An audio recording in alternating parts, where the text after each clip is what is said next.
드리도록 하겠습니다.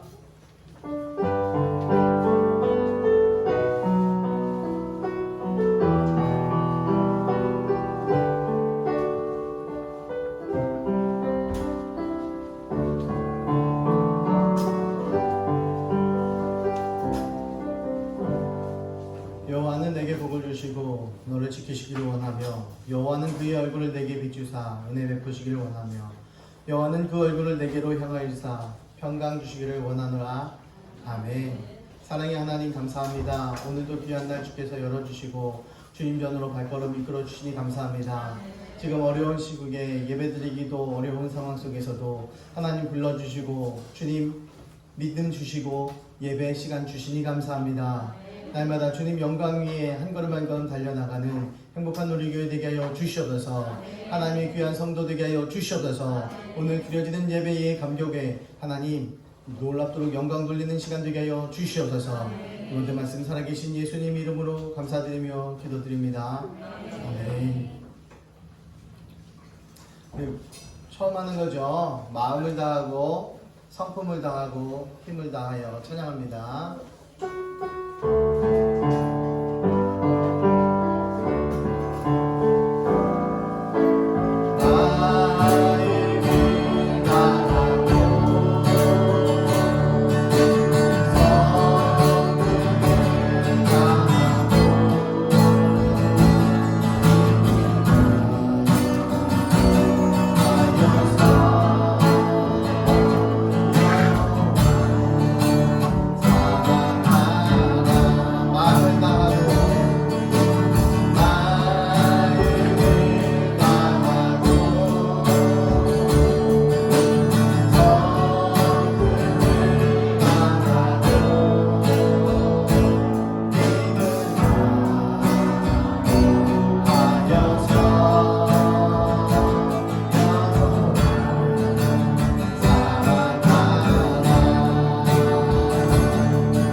그 옛날 모세와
하나님의 귀한 자녀 됩시다. 아멘. 우리 사도신경으로 신앙 고백합니다. 전능하사 천지를 만드신 하나님 아버지를 내가 믿사오며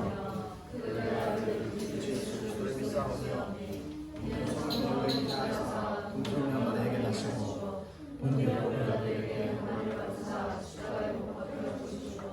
장사한 세상에 죽은 자 가운데서 다시 살아나시며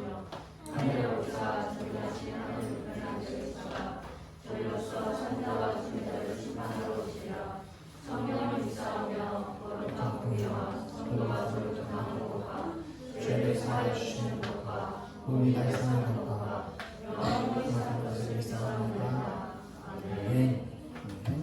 자, 모두 일어나셔서요. 교독은 28번, 시편 63편 함께 교독합니다.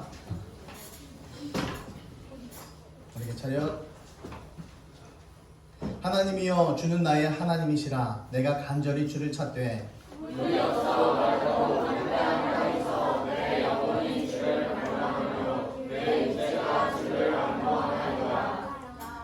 내가 주의 권능과 영광을 보기 위하여 주의 인자하심이 생명보다 나으므로 이러므로 나의 평생에 주를 송축하며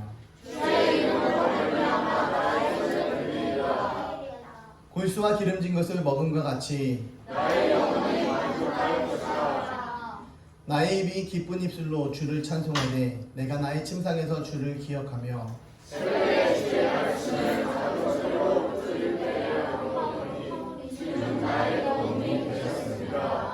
함께요. 내가 주의 나에게 그늘에서 즐겁게 부르리이다. 아멘. 네.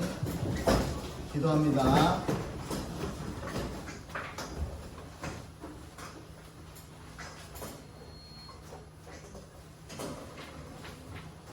예수님 오늘 예배를 드리는데 성령 충만하게 해주세요. 네. 예배를 드리는데 집중할 수 있게 해주세요. 네. 설교하시는 목사님 건강하고 성령 충만하게 해주세요. 네. 코로나19가 빨리 잠잠해지게 해주세요. 네. 북한 정권 무너지게 해주세요. 네. 북한에 있는 성도님들 지켜주시고 보호해주세요. 네. 예수님 이름으로 기도드렸습니다. 아멘.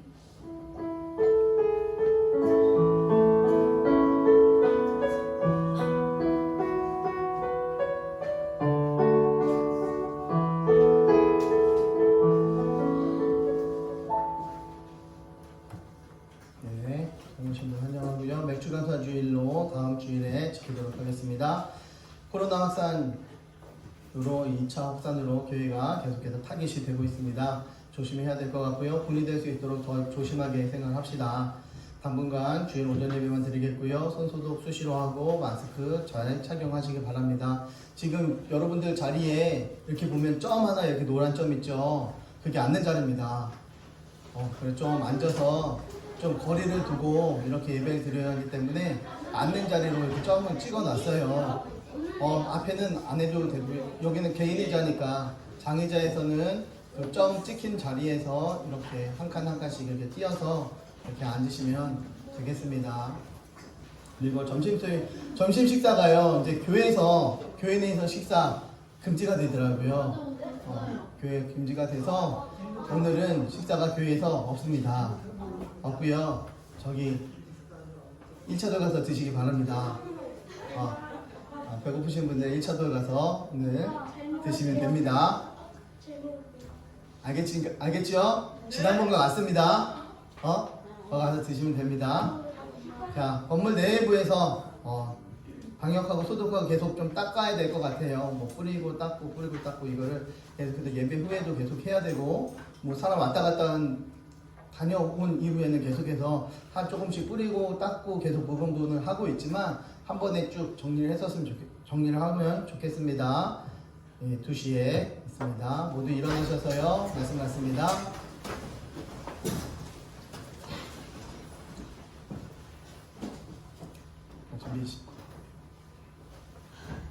시작. 모든 지킬 만한 것 중에 더욱 내 마음을 지키라. 생명의 근원이 위에서 남이니라.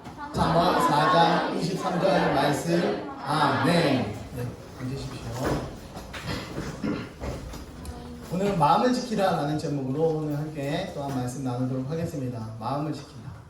마음을 지키는 것, 마음을 고쳐먹는 것, 이것은 얼마나 어려운지 몰라요. 이제 더 이상 싸우지 말아야지, 더 이상 욕하지 말아야지, 예배 잘 드려야지, 기도 열심히 해야지, 말씀 열심히 묵상해야지, 내 자녀 사랑해야지, 남편 사랑해주고 아껴줘야지. 다 지키고 계십니까? 지금까지 얘기한 게 잘 안 되는 부분이에요. 마음을 안 먹었으니까 다 먹었던 부분이에요. 그런데 이게 얼마나 고쳐지기가 어려운지 몰라요. 구약 성경에서도 나타난 이스라엘의 역사를 보니까요, 그들도 별 수 없는 집단이더라고요. 자기네들은 하나님의 선택받았대. 그래서 선민이라고 이야기를 합니다. 선택된 백성이라고 해서 선민입니다 라고 이야기를 해요. 다른 사람들에게 이방인들을 되게 탄압하고 자기네끼리만 똘똘 뭉쳐요. 그런데 그들도 역시 별 수 없더라고요. 하나님의 자녀라고 이야기하면서도. 그들의 마음이 만약에 변환되었다면 하나님의 심판을 면할 수가 있었을 거예요. 그런데 그들은 자신의 마음을 바꾸지 않았어요. 무슨 이야기입니까? 돌이켜 이야기하면 마음을 바꾸지 않았기 때문에 하나님의 심판을 받게 되었다라는 것을 이야기해요.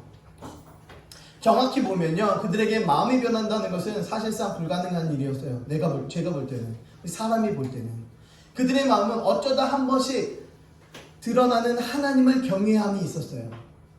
언제마다 어쩌다 한 번씩. 그러나 불순종과 죄악은요, 이미 단단하게 마음속에 굳어져 있었습니다. 그러니까 가끔 하나님을 찾는 사람이 어떻게 하나님을 바라보면서 거룩하게 살 수가 있겠는가라는 겁니다. 주일날 한번 딱 1시간 딱 예배 드리고 나서 어떻게 거룩한 삶을 유지할 수 있겠는가라는 것을 분명히 알 수가 있는 거죠. 폐역한 완고함이 하나님을 경외하는 것보다 너무 거대했습니다. 나의 폐역함과 나의 죄악과 나의 부패함이 너무나 컸어요. 무엇보다 나의 신실함보다, 나의 정직과 나의 의와 나의 바름보다 그러한 것들이 크다 보니까 내가 다 꺾어지고 넘어지고 무너지게 되어 있더라고요. 그런데 내가 변화된 마음을 지키면서 하나님의 영향력 아래 살아야 될 이유가 무엇입니까? 왜 지금껏 살아도 잘 먹고 잘 산 것 같은데 왜 내 마음을 변화시키고 왜 하나님의 영향력 아래에서 그렇게 살아야 되는가? 왜 굳이? 우리가 은혜 가운데 살아야 될 이유는 참된 성도가 되어야 하기 때문이고 리얼 크리스찬이 되어야 되는 것입니다. 왜냐하면 참된 성도는요, 내가 되고 싶어 되는 것이 아니라 하나님께서 부르시기 때문입니다. 내가 스스로 나가야지 라는 것이 아니라 하나님께서 마음 주셔야지만 내가 예수님 믿을 수 있는 거예요. 이 교회 나오는 것 절대 내 마음대로 되지 않더라고요. 생애 최고의 부르심입니다. 그 부르심을 통해서 내가 결국은 천국 갈 수 있으니까. 그것도 한 하루 이틀이 아니라 100인 100년이 아니라 영원토록 말입니다. 그렇기 때문에 이 하나님의 부르심은 생애 최고의 부르심이다 라는 겁니다. 이것이 최고의 신앙이 되어지는 거예요. 좋아하는 과일, 많은 사람이 좋아하는 과일은 뭡니까? 복숭아예요. 그 중에 뭐가 제일 맛있어요? 황도가 제일 맛있어요. 맛없어? 알겠어. 황도는 비싸요. 상한 복숭아, 크기가 작은 복숭아, 무슨 천도 복숭아 이런 것들은요 절반값도 안 되더라고요. 황도 복숭아. 그래서 황도 복숭아는 항상 이런 골드 보자기에 싸더라고요. 골드 보자기가 딱 쌓여있는 거 보면 저건 비싼 거구나 이런 생각이 들어요. 비싼 건 어때요? 맛있더라고요. 비싼 게 맛있더라고요. 세상의 크리스천들은요 이런 나무에 달린 실과와 같습니다. 돈이 많지 않아도, 직업이 변변치 않아도, 높은 직위에 있지 않아도, 머리가 좋지 않아도, 학업 성적이 좋지 않아도, 얼굴이 예쁘지 않아도, 다리가 길고 예쁘지 않아도 모두 다 하나님의 사랑하는 자녀입니다. 그것이 여러분들입니다. 그것이 저와 여러분들입니다. 우리가 이런 하나님 나라의 실과예요. 잘생겼건 못생겼건 잘났건 못났건 상관없이 하늘나라에 하나님에게 딱 붙어있기만 하면 모두 다 천국에 갈 수 있어요. 모두 다 천국에 갈 수 있는 건 맞습니다. 그러나 하나님께서는 이러한 상황 속에서도 등급을 가지고 계시더라고요. 어떤 사람에게는 황금 면류관을, 어떤 사람에게는 개털 면류관을 주더라고요. 야, 이 땅에서도 등급을 매기고 학교에서도 등급을 매기고 또 직장에서도 등급을 매겨서 진급을 하게 되고 점수를 계속해서 고가 점수를 계속 매기면서 살아가고 있고 자신이 레벨이 등급이 딱딱딱딱 매겨지고 아파트마다 등급이 매겨지고 인생의 삶의 등급이 매겨지고 자녀들 때문에 내가 또 등급이 올라가고 계속해서 등급으로 살아가고 있어요. 그런데 천국에서도 등급이 있대. 와, 이게 무슨 일이지? 그럼 천국이 무슨 공평한 곳이 아니네? 이렇게 생각할 수 있겠죠. 면류관 가지고 어떻게 한대요? 주 앞에 모두 다 내려놓는데요. 처음에 한 천국에 들어갈 때는요, 너 예수님 믿냐 안 믿냐 이걸 가지고 넌 천국 지옥 딱 판결을 합니다. 그런데 두 번째 심판은요, 너 어떻게 살았어? 천국 백성 여기 있는 사람들만 또 따로 심판을 받아요. 한번 지옥 갔으면 심판 받고 있는 영원히 지옥에서 가지만 여기서는 너 왜 그렇게 살았어? 너 그렇게 살면 안 되잖아. 야, 너 선교사까지 하는 사람이 그렇게 하면 안 되잖아. 바르게 예배 드려야지. 넌 기도는 왜 이렇게 안 하는데? 야, 내가 네 마음속에 내가 없었니? 그런데 넌 왜 그렇게 살 수뿐이 없었니? 라고 계속해서 질문을 하시는 거죠. 그렇게 되다 보면 어떻게 합니까? 고개만 푹푹푹푹 숙일 뿐입니다. 그러나 어떤 이들은 하나님께 영광이 되어지며 하나님의 기쁨이 되어지며 하늘나라의 별이 되어지는 사람들이 있더라고요. 골드마크를 빡하니 붙여주고 싶은 그런 하나님의 자녀가 있다라는 거예요. 근데 어떤 자녀는 이렇게 보면 쳐다보면 담비 말고 쳐다보면 한숨만 나오는 그런 자녀들이 또 있더라고요. 이것의 척도는 돈도 직업도 성적도 외모도 아닙니다. 이것의 척도는 얼마나 성화의 길에 들어서 있는가, 얼마나 예수님을 닮아가는 길에 들어서 있는가. 성화는 무엇입니까? 점점 영적인 성장입니다. 예수님을 닮아가는 것, 이것을 성화라고 이야기를 해요. 우리가 성화를 위해서 애쓰고 힘쓰고 있지 않더라도 우리는 하나님 자녀임에 틀림이 없습니다. 거룩하게 나음을 성경 10번 읽을 거야. 하루에 10번 읽는 분이 계시더라고요. 성경 천독하는, 1년에 천독하시는 분이. 저 10번씩 읽는데, 그럼 넘기기도 바쁜데 그 하루에 10번을 읽는데요. 와, 그 뭐지? 다 넘겨도 그렇게 힘든데 10번을 읽는데. 그래서 왜 어떻게 10번을 읽습니까?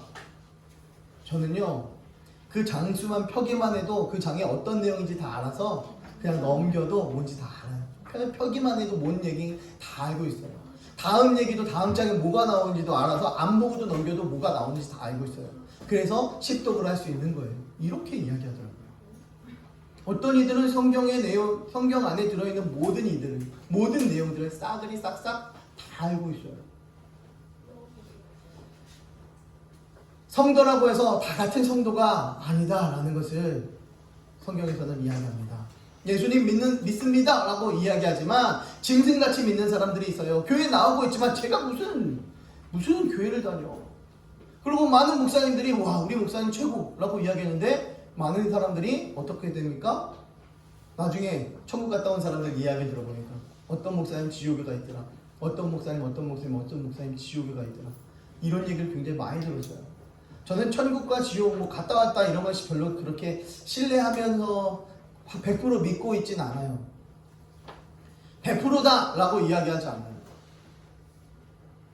그러나 그들이 정말로 천국에 누가 있더라 라는 것을 보고 왔다 라고 이야기하는 것, 굉장히 심장 떨리는 일입니다. 그 자리에 내가 있어야 되는데, 그 자리에 내가 들어가야 되는데 아무나 들어갈 수 있는 자리가 아니더라고요. 반드시 예수님을 믿는 사람들만이 들어갈 수 있어요. 교회 발걸음 한 번도 안 해본 사람이 어떻게 천국 갈 수 있어요? 예수님 이름도 듣지 못한 사람들이 어떻게 천국 갈 수 있겠습니까? 우리가 훌륭하게 집회에도 나오는 신사임당이라는 분이 계시더라고요. 신사임당이요? 그분이 예수님 믿었습니까? 우리 조선시대에는 복음이 들어가지 않아서 아무리 훌륭한 왕이든 아무리 훌륭한 철학자든 성리학자든 모두 다 지옥에 갈 수밖에 없었어요. 전쟁 가운데 그렇게 승리를 이끌었던 이순신 장군조차도 천국에 갈 수가 없었습니다. 왜? 예수님을 만나지 못했기 때문에, 예수님의 이름을 들어보지도 못했기 때문에, 믿지도 못했기 때문입니다. 그럼 그건 누구 탓입니까? 누구 탓인 거예요? 그 위에 쭉 거슬러 올라가면 결국은 아담과 하와가 나와요. 아담과 하와는 누굽니까? 하나님이 직접 손으로 진흙으로 이렇게 빚어서 생기를 불어넣어 창조하신 피조물입니다. 모두 다 그들의 후손들이에요. 노아의 후손들입니다. 우리 모두 다. 그런데 그 자녀들에게 복음을 전하지 못했기 때문에 결국은 그 자녀가 예수님을 믿지 못했어요. 결국 그래서 지옥에 갈 수밖에 없는 거죠. 누구 탓입니까? 이순신 장군이 지옥 간 건 조상 탓이에요. 그 부모 탓입니다. 그 부모 탓입니다. 결국엔 우리들의 후손 또한 마찬가지로 우리가 끊임없이 복음을 전하기 위해서 그 믿음 안에서 신앙 가운데 들어가게 하기 위해서 최선을 다해야 하는 것입니다. 학교에서 공부 잘하고 똑똑하게 잘하고 칭찬 듣고 칭송받기를 원하고 있는 것이 다 부모들의 마음입니다. 그러나 궁극적으로 최종의 마지막 그 자리는 바로 천국의 자리가 되어야 할 것입니다.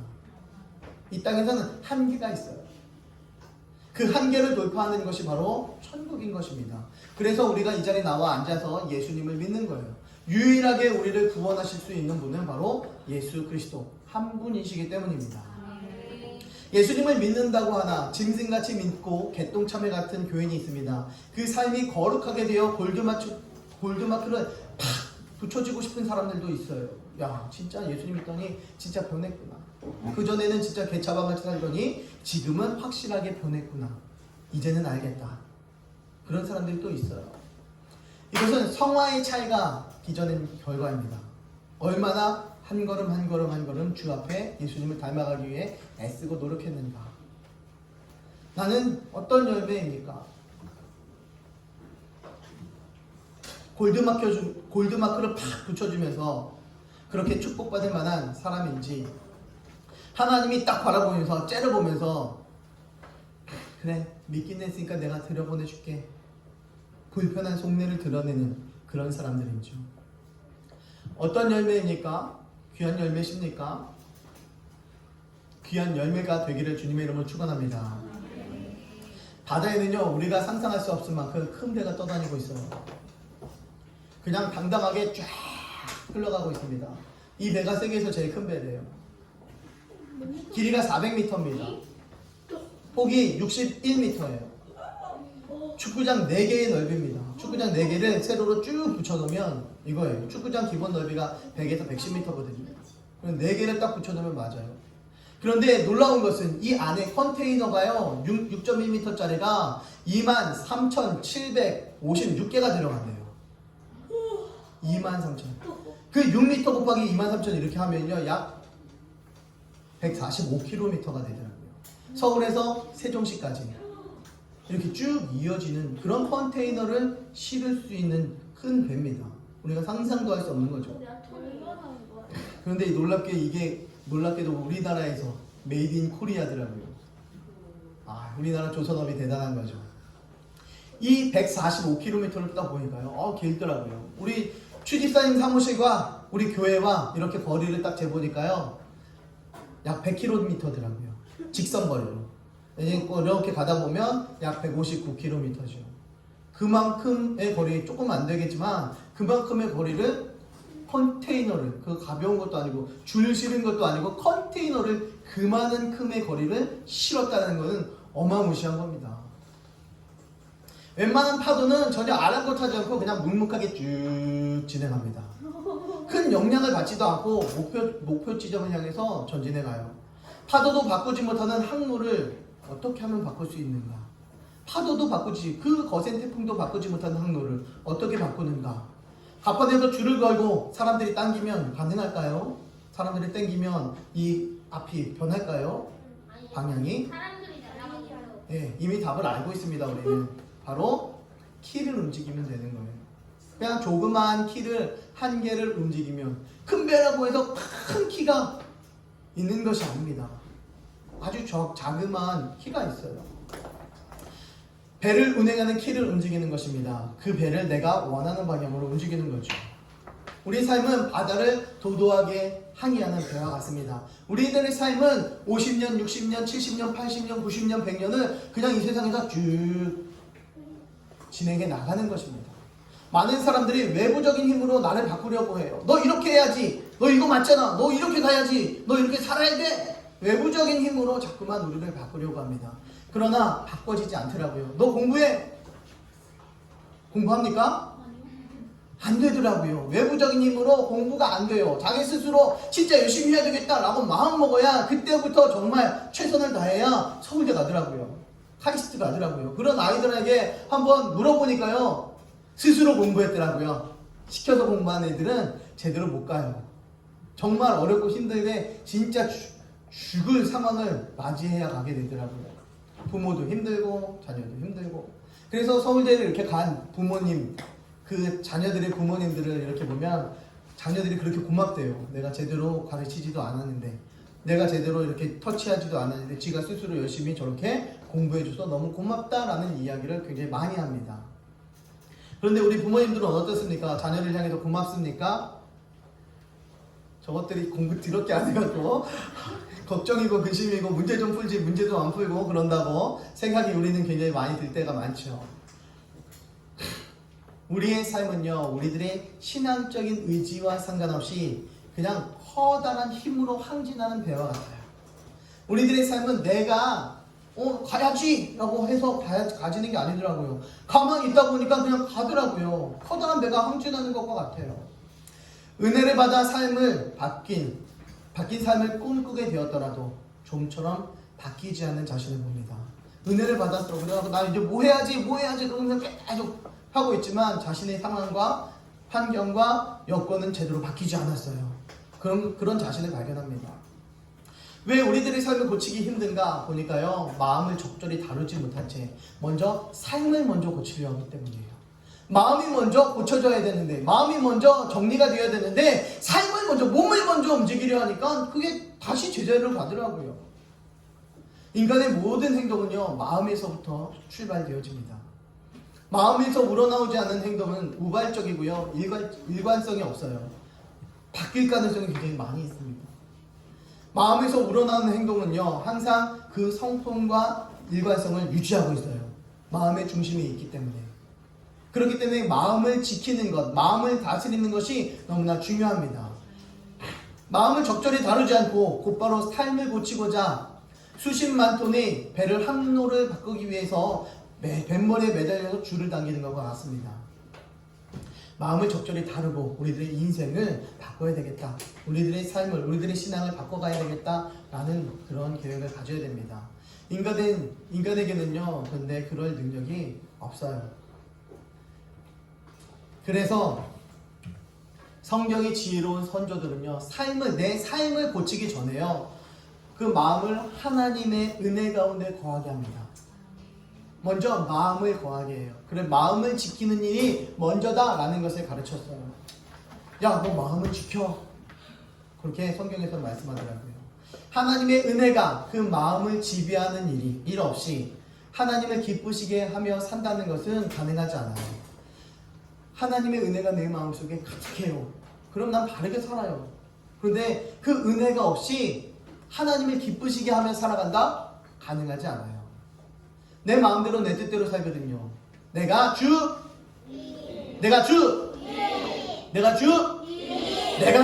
되어 살고 있기 때문에, 내가 내 몸의 주인이고, 내가 내 시간의 주인이고, 내가 내 삶의 주인이고, 내가 내 가정의 주인이고, 내가 내 모든 것들의 주인이기 때문에 바뀔 수가 없다라는 것입니다.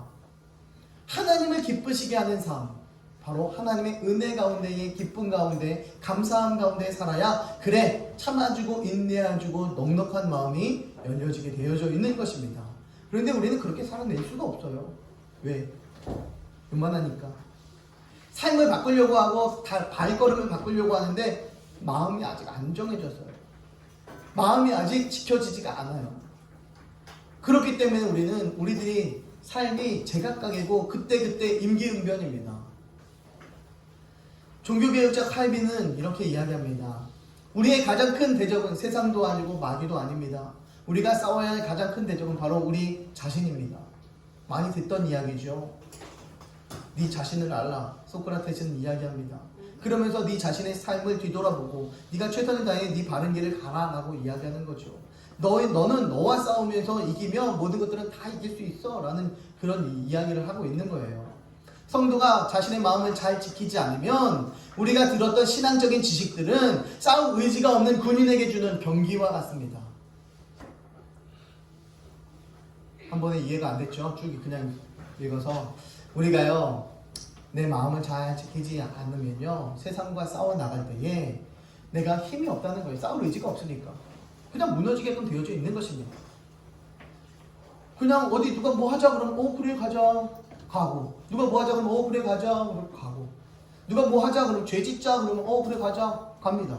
그러나 이 마음이 굳건하게 중심이 지켜져 있다면, 마음을 지키기로 결단을 했다면 죄 지러 가자 그러면 안 돼, 나는 갈 수 없어 라고 이런 성품이, 삶의 모습이, 생활이 나타난다라는 거예요.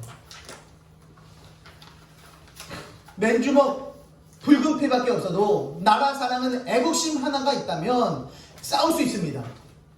아무것도 없어도 애국심 하나만 있으면 싸울 수 있습니다. 모두 다 여기 나왔던 사람은 애국심 하나로 아무것도 없었지만, 배우지도 못했지만 열심히 싸웠던 사람들입니다.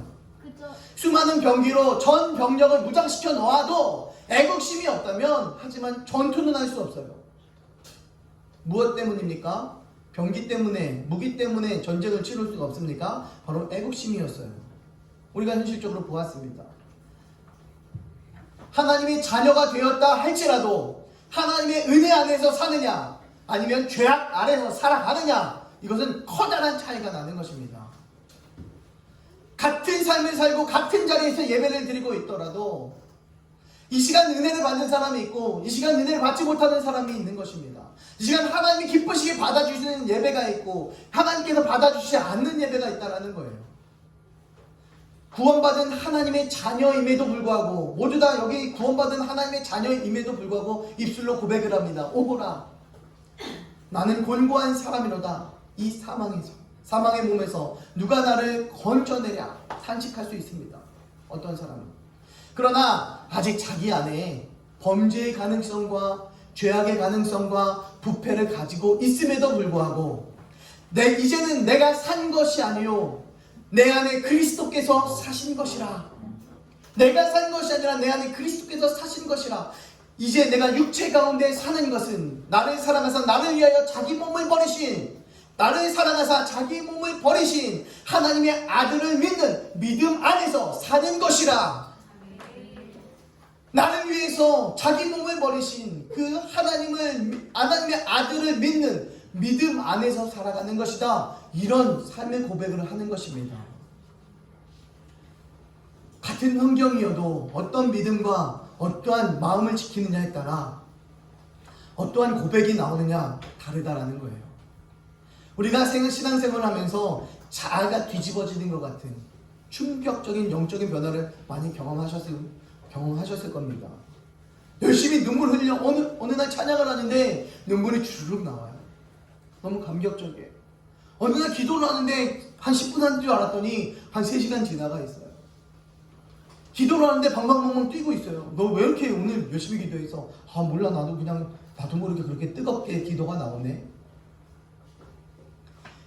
나도 모르는 사이에 충격적인 영적인 변화를 여러 번 경험했다 할지라도 생활은 전혀 변하지 않는 자신을 발견합니다.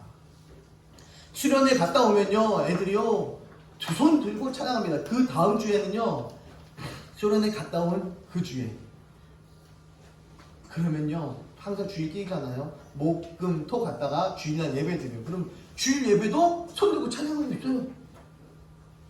동일하게 그 은혜가 쭉 이어져서. 근데 그 한 주만 지나면 손 드는 사람이 없더라고요. 그냥 다 앉아있더라고요. 생활은 전혀 변하지 않는 자신을 발견합니다. 은혜 받았다고 이야기하면서도 자기 삶이 변하지 않는 것을 너무나 잘 알고 있어요. 이것은 하나님의 은혜에 점거당했던 마음이, 하나님의 은혜로 꽉 찼던, 점거당했던, 예수님이 가득 찼던 그 마음이 이제는 사단이, 죄악이, 부패함이, 편안함이, 내 자신이 가득 차서 내 마음을 지키지 못한 결과에서 나오는 것입니다. 그래서 성경은 무릇 지킬 만한 것보다 더욱 내 마음을 지키라. 다른 것보다 내 마음을 지켜라 라고 이야기합니다. 네? 무엇을 지켜라? 무엇을 지켜라? 마음을 지켜라 라고 이야기합니다. 여기서 지키라. 이거는 군인이 성을 파수하는 것처럼, 군인이 성을 뻑뻑 지키고 있는 것처럼 힘을 다해 파수하라 라는 것입니다. 내 마음을 지키라. 내 마음을 힘을 다해 지켜라 라는 것을 이야기하는 거예요. 군인의 역할은요, 전쟁이 일어나면 목숨 걸고 적을 무찌르고 막아내는 것입니다. 군인의 역할은 전쟁에서 나아가 싸워서 목숨 걸고 싸우는 것입니다. 그렇지 않다면 군인이 존재할 이유가 하나도 없어요. 전쟁이 없을 때는 군인의 역할은 하나도 필요가 없는 것입니다. 전쟁은요, 타협하지 않아요. 야, 너 한 대 때려, 나 한 대 때릴게. 나 어깨 한 번 쏴, 내가 다리 한 번 쏠게. 이런 이야기 하지 않습니다. 너 죽이지 않으면 내가 죽는다 라는 거예요. 죽을 힘에 다해 싸우는 것이 바로 전쟁입니다. 성도의 모습도 마찬가지입니다. 죄와 싸워 죽이지 않으면 나는 죄에 이 세상에 꺾여버리고 맙니다. 그런데 맨날 무너져요. 저도 무너지고 마음이 무너지고 있고요. 계속해서 넘어지고 있고요. 부서지고 있습니다. 무엇에? 죄에, 부패에. 너무나 많은 죄악 가운데, 너무나 많은 생각 가운데, 이념 가운데, 세상의 상식이라고 이야기하면서 자꾸만 세상에 물들어가는 내 자신을 발견합니다. 그러나 성경은 이 죄와 싸워 이겨라 라고 이야기합니다. 우리 마음은 평화의 중립지대가 아니에요. 하나님의 역사도 흐르고 있고 세상의 죄악도 흐르고 있고, 그런데 이 마음이 편안해. 그럼 여러분 뭔가 잘못되어 있는 거예요. 내가 죄 지으며 살고 있는데 내 마음이 편안해. 그럼 여러분 잘못 살고 있는 겁니다. 이 마음은 중립지대가 아닙니다. 하나님께서 이 마음을, 예수님께서 이 마음을, 성령님께서 이 마음을 점거하셔야 됩니다. 확실하게 스파이 하나 없이 이 마음을 점거해야 합니다. 유혹도 신앙도 마음을 통해서 들어옵니다. 이처럼 성도의 마음은 아주 치열한 전쟁터입니다. 그래서 이걸 할까 말까 여러분 고민하지 마십시오. 성경에서 말씀하시는 대로 살아내면 됩니다. 성경 말씀이 뭐라고 이야기하는지 이때는 너무나 어려워 힘들어요. 그럴 때는 어떻게 해야 됩니까? 성경 말씀 읽어야죠. 100번 읽어야지.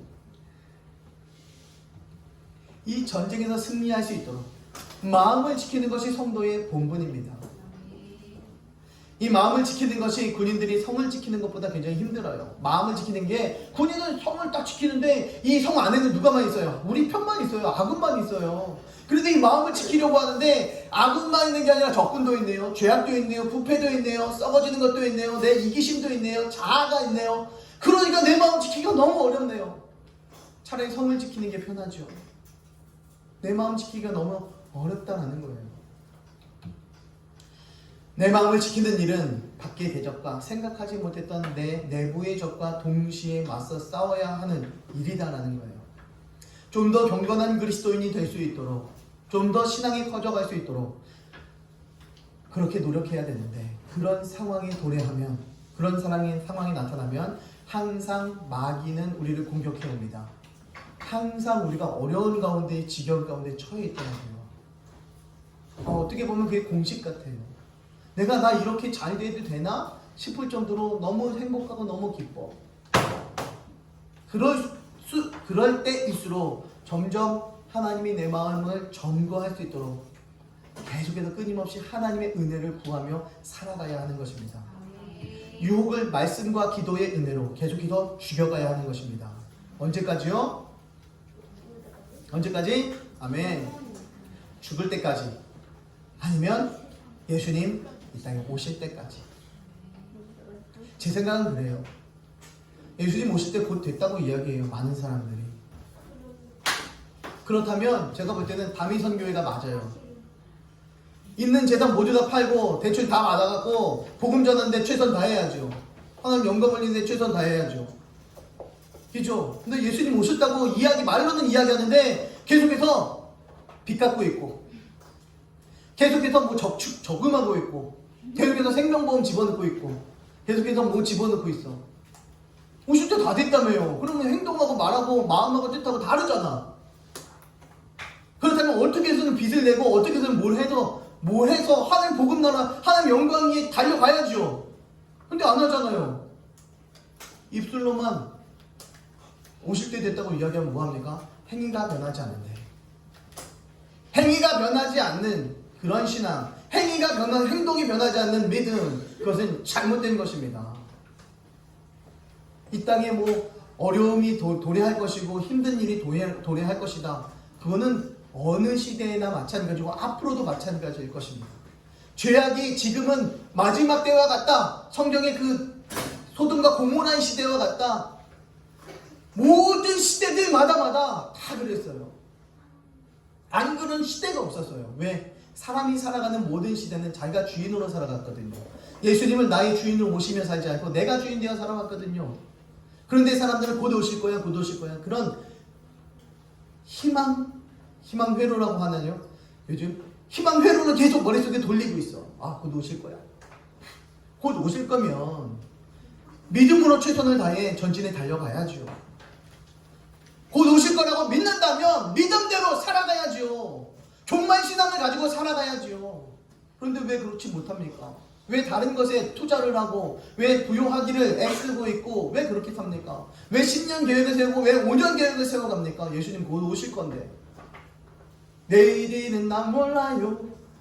이렇게 찬양하면서 하루하루 살아요 라고 이야기하면서 맨날 저축하고 있고, 맨날 아프면 병원 가고 있고, 맨날 이렇게 살아요 우리가. 입술과 행동이 다르다라는 것입니다. 그렇기 때문에 언제까지 최선을 다해서 은혜 가운데 살아야 되냐면 우리들의 목숨이 다할 때까지, 혹은 예수님이 오실 때까지 모든 것을 우리 생애 가운데에 안 오실 것이다 라는 것을 또 간주하고, 안 오실 수도 있다라는 것을 생각하고 준비해 가야 되는 거예요. 우리 후손이 더욱 예수님 잘 믿고 지금 이 상황이, 이 순간이 예수님께 집중해 나갈 수 있는 그런 상황을 만들어가면 되는 것입니다.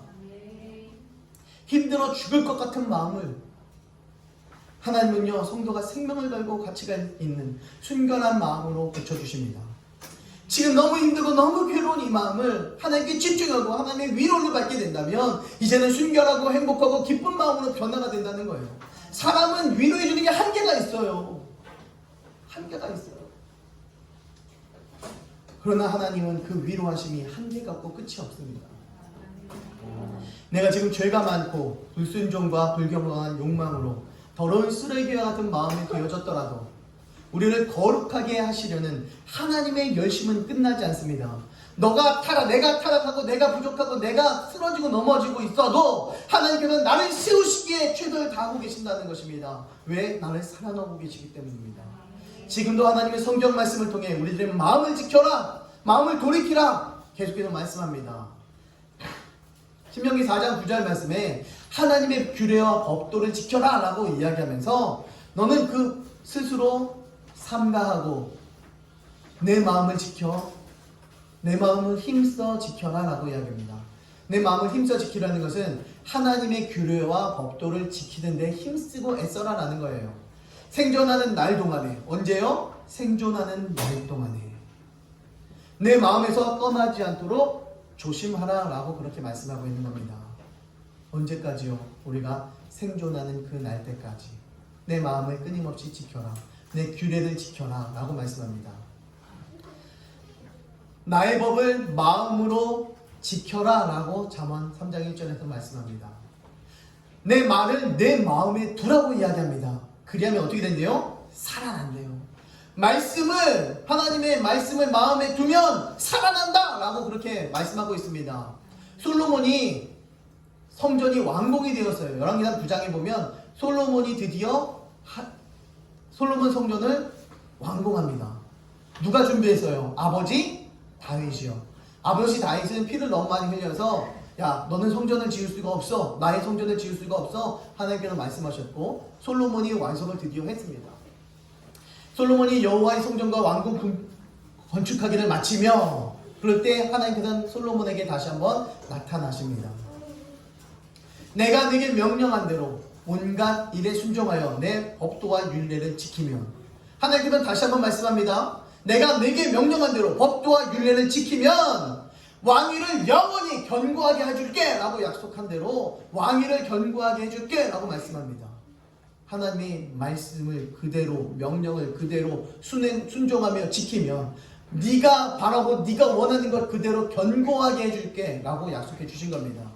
나의 계명과 법도를 그러나 나의 계명과 법도를 지키지 아니하고 다른 신을 섬겨 우상을 섬기면 너를 끊어버릴 거야. 내 앞에서 던져버릴 거야 라고 하나님께서 말씀합니다. 사람들이 끊어버리고 던져져 버렸을 때에 이 솔로몬이 하나님에게 내쳐졌을 때에 사람들은 물어볼 것입니다. 무슨 까닭으로 이 땅과 이 성전에 이같이 하나님께서 행하셨지? 라고 물어볼 게 된대요. 지금 성경 말씀이 9장에서 1절부터 계속해서 똑같은 말씀입니다. 무슨 까닭으로 이 땅과 이 성전에 이같이 행하셨는고?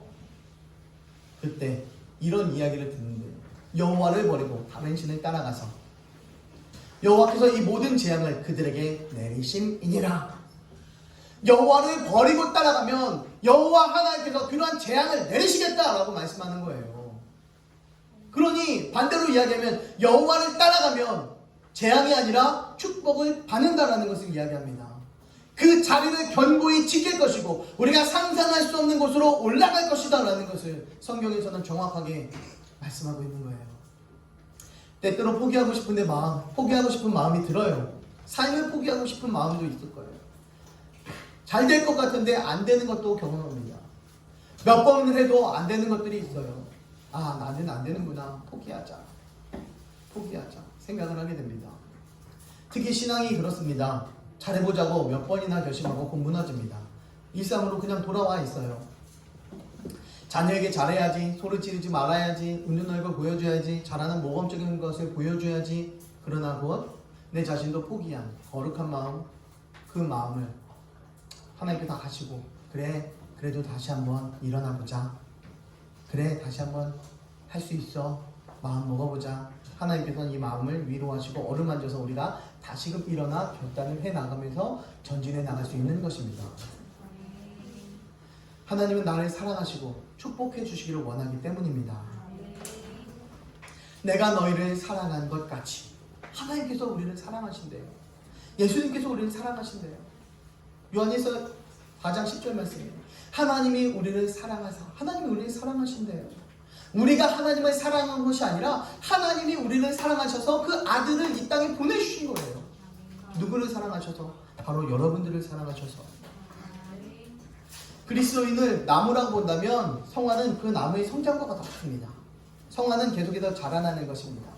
예수님을 닮아가는 거죠. 거룩해지고 성숙해지는 삶을 성화라고 이야기합니다. 묘목이 자라나면 거목이 됩니다. 레드우드라는 나무의 묘목입니다. 이건 이렇게 통 안에 케이스 안에 들어가 있는 나무예요.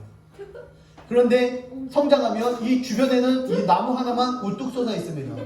100m가 넘어요. 둘레가 12m도 넘습니다. 묘목이 자라나면 거목이 됩니다.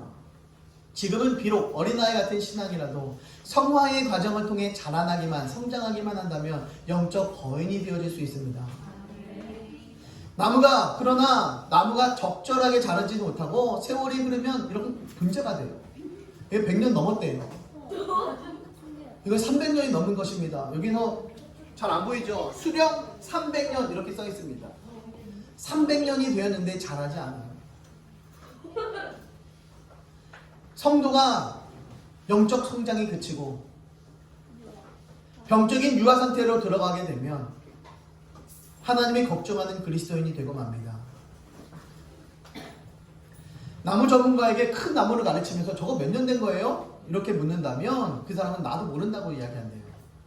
나무의 성장 환경이나 종류, 그 성장의 정도가 천차만별이기 때문에 나도 알 수 없어요 라고 이야기한대요. 수백 년을 자라도 어른 키가 안 되는 나무가 있고요. 수십 년을 자라도 100m가 넘게 크는 나무가 있습니다. 성도가 나무라면 성화는 그 나무가 거목이 되는 기간입니다. 먼저 예수님을 믿는다고 출발을 했어도 분재가 되어지는 사람들이 있어요. 자라나지 않는 사람들. 그러나 나중에 예수님을 믿는다고 해도 1년이 지나고 2년이 지나고 3년이 지나니까 쑥쑥 성장해서 어느새 10m, 20m, 30m 쑥쑥쑥쑥 성장해 있는 자신을 바라보게 될 것입니다. 성화는 자신이 착해지고 온유해지고 사랑스러워지고 거룩해지고자 하는 마음 없이는 이루어지지 않습니다. 성화는요, 마음이 없이는 이루어지지 않는 것입니다. 성화는 마음을 지키지 않으면 결코 이루어질 수가 없는 것입니다. 그렇기 때문에 성도는 마음을 지키는 것에 최선을 다해야 합니다. 마음을 스쳐가는 생각들, 마음에 품어도 되는 바른 것들이어야 합니다. 내 마음을 쓱 하고 지나가. 그런데 그것은 악한 것이나 나쁜 것이나 불의한 것이 아니라 바른 것대로 살아가야 된다는 거예요. 힘들지요. 어렵지요. 그러나 성경은 그렇게 살아내야 한다라고 말씀합니다. 저도 살아내기 어려워요. 그러나 살아내기 어렵다고 해서 설교 안 하면 안 되잖아요. 저도 성장해야 되고 여러분도 성장해야 되고 우리 함께 성장해서 큰 숲을 이뤄 나가야 되지 않겠습니까? 악한 것에 마음을 개방해서는 결코 경건하게 거룩한 삶을 이어갈 수가 없습니다. 지금 어떤 생각들로 여러분 마음을 채워가고 계십니까? 어떤 의지로 어떤 계획을 가지고 살아가고 계십니까? 라는 것을 물어보는 거예요. 5개년 계획을 물어보면 5년 후에 뭐 할 거예요? 5년 계획 세워보셨어요? 라고 물어보면 아니요. 내일 일은 난 몰라요. 하루하루 살아요. 그래서 우리 하나님께서 내일 일은 내일 걱정하래요. 그래서 저는 앞으로 계획 안 해요. 이렇게들 대부분들이 이야기하죠. 그것도 신앙이라고. 걱정과 근심이 있는 사람들에게 이야기하는 거예요. 정말 오늘 지금 너무 힘들고 너무 괴롭고 죽을 것 같은 사람들에게 하나님께서는 야, 오늘 걱정한다고 그 일이 해결되지 않아. 그러니 걱정하고 근심 버려. 내일도 해결되지 않아. 그러니 하루하루 내일 할 걱정을 오늘 미리 하지 마. 내일 거를 왜 오늘 미리 걱정해? 그날 걱정해도 걱정들이 많은데 왜 미리 걱정해? 걱정하지 마. 나를 신뢰해. 나에게 맡겨봐. 내가 해결해 줄게. 그런 문제가 있다면 그래 하나님께서 해결해 주실 거야. 문제를 믿음으로 덮어버리면요. 그 문제는 더 이상 보이지가 않습니다. 왜? 이 문제는 하나님께서 해결해 주실 것이기 때문입니다. 이 문제는 이 세상 천지를 창조하신 하나님께서 우리들의 주인 되신 하나님께서 어떤 일이든 못할 일이 없으신 하나님께서 이 지구를 창조하신 하나님께서 해결해 주실 것입니다. 우리는 그러한 믿음을 가지고 있는 그러한 분을 믿는 것입니다. 그것을 해결하지 못할 능력이 없는 그분이라면 우리는 믿을 가치가 없어요. 믿을 의미가 없죠. 우리를 천국으로 데려갈 그런 분이 아니라면 우리는 믿을 필요가 없습니다. 그러나 우리를 천국으로 데려갈 것이 역사적으로 확실합니다. 정확하게 근거가 남아 있습니다. 그러니 우리는 확실한 증거 가지고 예수님 믿길 간절히 바랍니다. 우리들에게 영적인 신령한 것들이 있습니까? 아니면 음란과 부패, 완악한 것들이 있습니까? 어떠한 것이 마음에 있습니까? 성화의 길을 잘 가기 위해서는 이제 말씀을 알아야 됩니다. 말씀을 알아야 됩니다. 그런데 그 말씀을 알기 위해서는 성경을 읽어야 돼요. 그런데 그 성경을 읽기 위해서는요, 성경을 사야 됩니다. 그런데 그 성경을 사기 위해서는요, 돈을 들고 서점에 가야 되겠죠. 그러고 나서 구매를 하는 것입니다.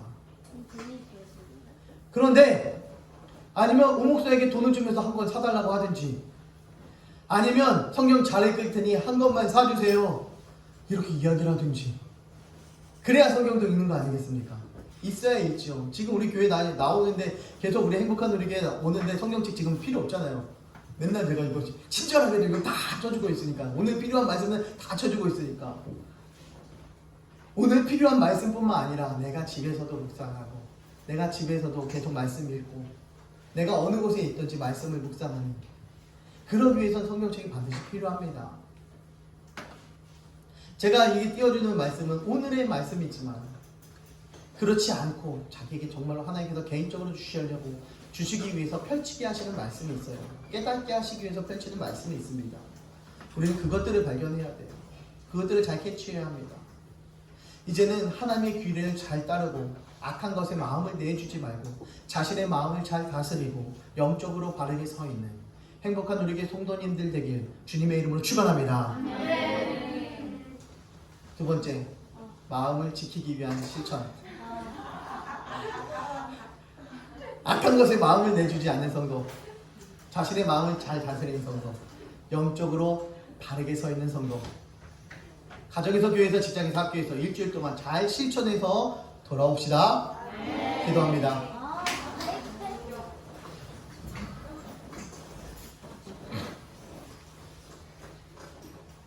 사랑의 하나님 감사합니다. 이제는 영적으로 마음을 잘 지키기를 소원합니다. 이 마음을 잘 지켜서 이제 더 이상 흔들리지 않게 하여 주시옵소서. 말씀으로 무장하는 믿음의 아들 딸들 되게 하여 주시옵소서. 하나님의 강력한 역사하심이 우리의 삶 가운데, 마음 가운데, 생활 가운데, 주권 가운데 들어가게 하여 주시옵소서. 하나님의 그 귀한 역사 가운데 들어가 하나님께 영광 돌리는 믿음의 아들 딸들 다 되게 하여 주시옵소서. 마음 잘 지켜나가는, 잘 파수해 나가는, 잘 지켜나가는 믿음의 아들 딸들 되게 하여 주시옵소서. 모든 말씀 살아계신 예수님 이름으로 감사드리며 기도드립니다. 아멘. 준비하신 예물 드립니다.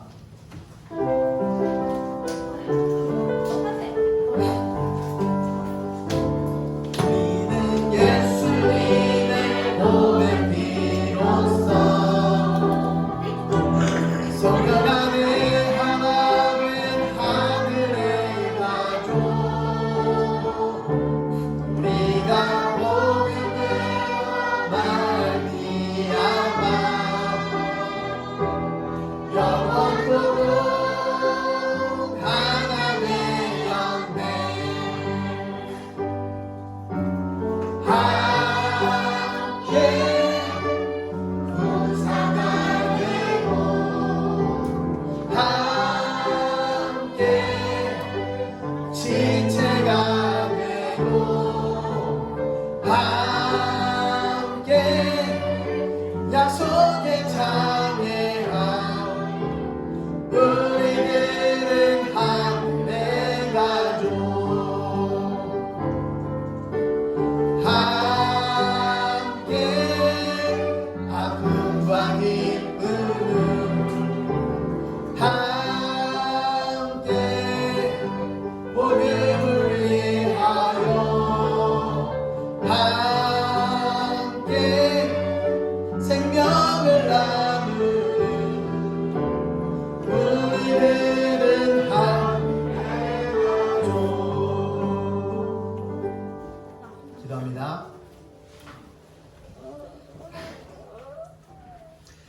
사랑의 하나님 감사합니다. 참 좋고 귀한 날, 복된 날 하나님 열어주시고 주님 전에 달려나와 이 마음을 드리고 시간을 드리고 우리들의 몸을 드리게 하시니 감사합니다. 또한 귀한 예물 드립니다. 아름답게 흠양하여 주시고 아름답게 귀하게 채워 주시옵소서. 하나님 영광에 살아가는 믿음의 아들 딸들 다 되게 하여 주시옵소서. 또한 귀한 10의 일을 드린 손길 위에 주께서 축복하여 주시고 그 삶이 부유해지며 지경이 넓어지며 더 많은 하나님 복받으며 살아가는 축복의 아들 딸들 귀한 가정 되게 하여 주시옵소서. 감사의 기도 제목이 있어 주께 감사의 예물을 드립니다. 하나님 그 삶이 더 많은 감사할 수 있도록 범사에 감사할 수 있는 큰 믿음을 얻게 주시옵소서. 날마다 성장해 나가는 축복의 아들 딸들 되게 하여 주시옵소서. 구제의 예물과 선교의 예물을 드리오니 그 자리가 심겨져서 30배, 60배, 100배 아름답게 열매 맺게 하여 주시옵소서. 우리 변대현 선교사님에게도 함께 하여 주시고 기름 부어주시고 그 안전하게 잘 지켜주시고 축복해 주시옵소서. 주의 놀라운 열매들이 주렁주렁 맺게 하시고 심겨진 그 자리가 30배, 60배, 100배 아름다운 하늘의 열매로 맺혀지게 하여 주시옵소서. 주정헌금 드립니다. 하나님께서 함께하여 주시고 우리가 상상하지 못했던 그것 하나님께서 부으시고 채워 주시옵소서. 하나님께서 갚아주시고 부어 주시옵소서. 놀랍도록 채워 주시옵소서. 그 가정이 부족함이 없게 하여 주시옵소서. 물건뿐만 아니라 육신의 강건함도 필요하오니 하나님 강건함도 부어 주시옵소서. 하나님께서 머리부터 발끝까지 하나님 강건함 붙여 주시옵소서. 눈과 코와 입과 목과 발과 오장육부 가운데에 팔 가운데에 손가락 발가락 가운데에 관절과 골수 가운데에 혈액 가운데에 세포들 가운데에 하나님 아프거나 힘들거나 지치지 않게 하여 주시옵소서. 악한 것들은 예수 이름으로 명할 때 모든 것 괴멸되며 떠나가게 하여 주시옵소서. 믿음으로 받게 하여 주시옵소서. 악한 마귀 사단 병만은 예수 이름으로 명한다. 괴멸되며 떠나가며 죽어질 지어다. 떠나갈 지어다. 예수 이름으로 명한다. 귀한 세포들 좋은 세포들은 살아날 지어다. 회복되질 지어다. 하나님 함께 하시고 지켜주시고 회복되며 건강케 하여 주시옵소서. 우리뿐만 아니라 그 가정들까지 이웃들까지 하나님 기도하는 모든 것들이 이루어지게 하여 주시옵소서. 하늘의 소망을 두며 기도하는 하나님의 영적인 자녀들 되게 하여 주시옵소서. 지금은 부활의 생명이신 우리 주 예수 그리스도의 무한하신 은혜와 그 예수님을 아낌없이 이 땅에 보내주신 아버지 하나님의 극진하신 그 사랑하심과 성령님의 감화감동 교통하심의 역사하심이 여기 머리숙여 내 마음 지키겠습니다. 이제는 주의 규례를 잘 지키겠습니다. 주님을 나의 주인으로 모시겠습니다. 결단하는 하나님의 귀한 자녀들 머리 위에, 가정 위에, 교회 위에, 나라 민족 위에, 온 세상 열방 위에, 교회들 위에 이제부터 영원 뭉토록 함께 하시기를 간절히 축원하옵나이다. 아멘.